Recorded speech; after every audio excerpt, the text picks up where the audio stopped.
Okay guys, as promised, okay, I'm going to do a video here just showing you me setting up my LMX161 build. If I just turn the camera around, okay, welcome to my man cave, dark and dingy, and here we've got the actual frame that I recently received from Adam of LMX in the post. I bought the base kit, and with the base kit you get the basic frame, as you can see, the motorcycle style seat, the motor, comes with the go-kart chain, and the pegs, even comes with like a headset, and obviously the cups have already been put into place. What else? Well, we've got the, let's have a look down yet. Okay, we've got the swing arm, all in aluminium. Yeah, so we've got some nice pieces here. I like the fabrication. I think it looks really good. Everything is oversized. All the kind of nuts and bolts and things just look pretty heavy duty to me. But obviously parts are fairly light, overall being aluminium. So there's the swing arm. I'm waiting on some bushes at the moment to be able to put the rear shock on and start the bike build itself. What else have we got? Down on the floor, yeah. Okay, we've got the LMX 1.40 times 19-inch wheel. Okay, so 1.4 is in my eyes is wide enough for pretty much any tyre that's going to fit on an electric bike. I've just put this tyre on. This is a Shin or CST tyre. Some of you might know it, and it's a 19-inch by 3-inch, and the 1.4 rim is absolutely fine. So you don't need wider than that for a 3-inch tyre. Tyre was as cheap as chips. I think I paid about 26 quid, something like that, for it. It's one of the easiest moto tyres I've actually managed to get on as well. I've got my other bike here, my NYX bike, and this is a 17-inch wheel, and you know, I had a lot more problems putting the tyre on. I think you know, I think the smaller that the rim is, probably the tougher it is to get on. This one went on really easy. I've got to say the secret ingredients is some KY jelly, okay, and that acts as a really good water-based lube, and the tyre just slipped on, no problem. We've got a 94 tooth rear sprocket, which is obviously going to be attached to the 219 or 219 size go-kart chain, and then of course just in there, it's going to be pretty hard to see where the chain is, and then you've got the, I can't remember, I think it's a 12, I think that's a 12 tooth cog on there attached to the motor itself. So let's just put this down up the way. Got this, guys. Okay, so the bike also comes with all the kind of covers, and it comes with a battery box. So as you can see here, this will eventually kind of add on to there. I'm hoping I can get my cycle analyst sort of on this area here where this bolts on. It comes with all kind of plastics. There's the rear mud guard. It actually comes with a front mud guard as well, which is in a box somewhere. Here's the battery box. Yeah. Now this really has been designed for 18650s only. I got some old lipos knocking about, which I'm going to start off with.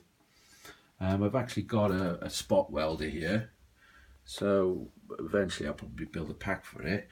But for now I'm going to chuck some lipos in, as many as I can get in there. But the shape of the box really has been made to hold a certain series and a certain parallel of 18650 cells.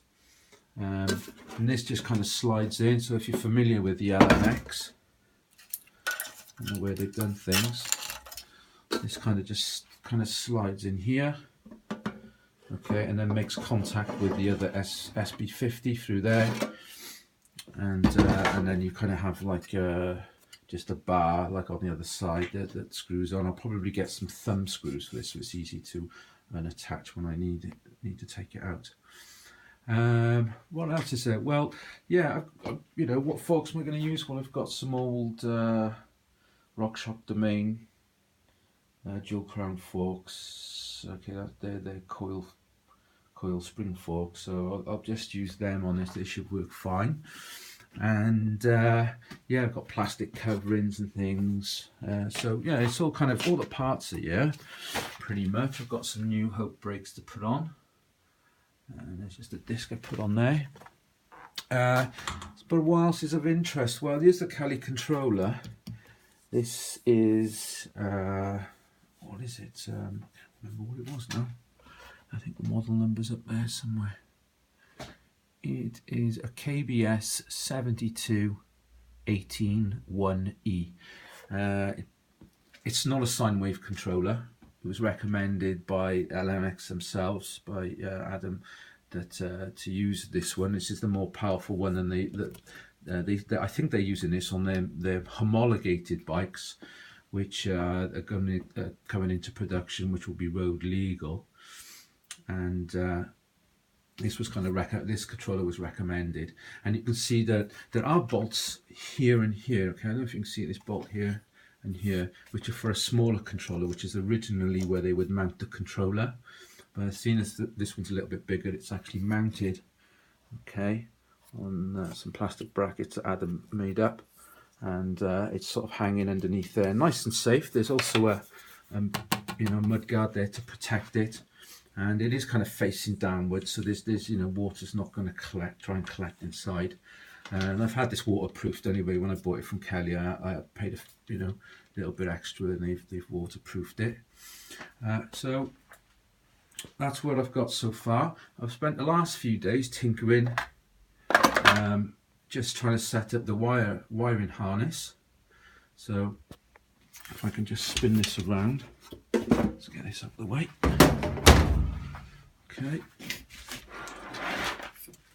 and you can see some of the things which I've been working on. So there's the motor there. I think it's been very well tested between 3,000 and 6,000 watts to a peak of 6,000. It's recommended to use it on a 16S, 16 series, but I don't know. I mean, are there people out there using it with 20S? I don't know. That's what I'd like to find out. Well, we'll soon see when I set it up how I feel about the power. But up here, look, we've got the wiring harness I've been working on, and we've got the main cable coming in down from here upwards now, and everything kind of feeds under where the controller is, and then feeds inside the frame. Obviously, as I said earlier, this is going to have a cover on, and there's side covers to go on here. We've got a key contactor, so it's got a key switch ignition. And what I've done is I've added kind of a circuit breaker, and I'm going to have a little, this is a pre-charged switch that I've got to protect the controller. You can see the other side, the other SB50, the Anderson SB50, and then that goes up to a shunt. Okay, this goes up to a high voltage shunt, which is bigger than the normal kind of shunt you would get on a cycle analyst, because this is going to pull a lot more amps. And then out of there, okay, you've got the kind of the shunt wires that connect up to the cycle analyst. You've got, like, your ground and your 5+, and then your sort of your shunt plus and shunt minus. And so what I have done is I've actually, with a cycle analyst, I took off, it was a direct plug-in, and I took off the connector that was on there, and then wired this up so it will go into the shunt. Okay, so same color wires, and then I've got the 5+ that will power it, and that goes into the ignition. So that'll kind of go on to where the key ignition is. So when I switch on the key ignition, it should power it up. And then a little thing I just found out is the yellow wire, the speed wire. Okay, we've got there. If I actually connect that to a hall signal wire, like the yellow, the green, or the blue, that's going to give me a whole load of other extra things which I didn't realize. So that's going to be good for sensing speed, and maybe some other stuff. I'm not sure yet, but we'll see how that goes. So yeah, I'm in the middle of kind of wiring it really, and yeah, I'm hoping when I plug it all in and I program the Kelly that it all works. It probably won't. Yeah. But yeah, there you go. So I've just followed the diagram that I got from LMX's forum, and obviously just followed the manual for wiring up the Kelly controller. So it's been okay. It's been fun to do so far, but as I said, I haven't got any power yet, so it might not be so fun when it doesn't work. So yeah, here's a little. This is like the yellow.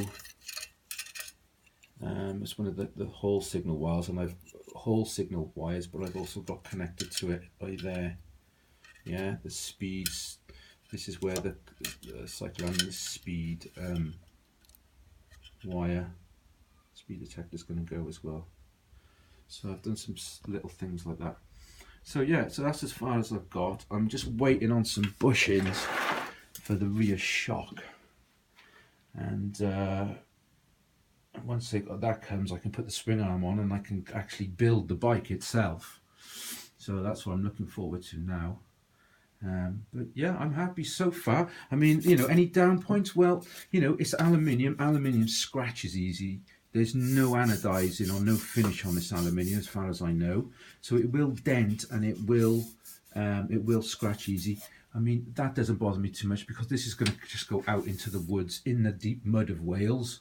And, just like my other bike here, it's just going to end up pretty stinking dirty overall. So, this has actually been cleaned recently, but it will get stinking. And, but, some people may want to get them anodized. I haven't thought that far, to be fair. Other than that, yeah, all good. It's got a lovely, nice plate on the bottom. I don't know if I can bend this round.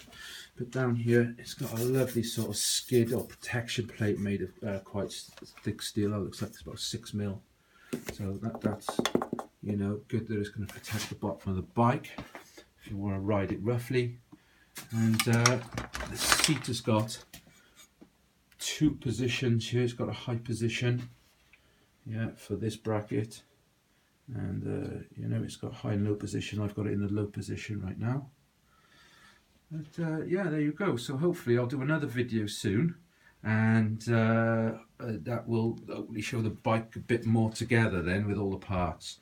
So this is just for the people at Endless Sphere. I promised that I would make a little video to get going, and I'll try and do another one soon. Okay, thanks very much for watching. Bye.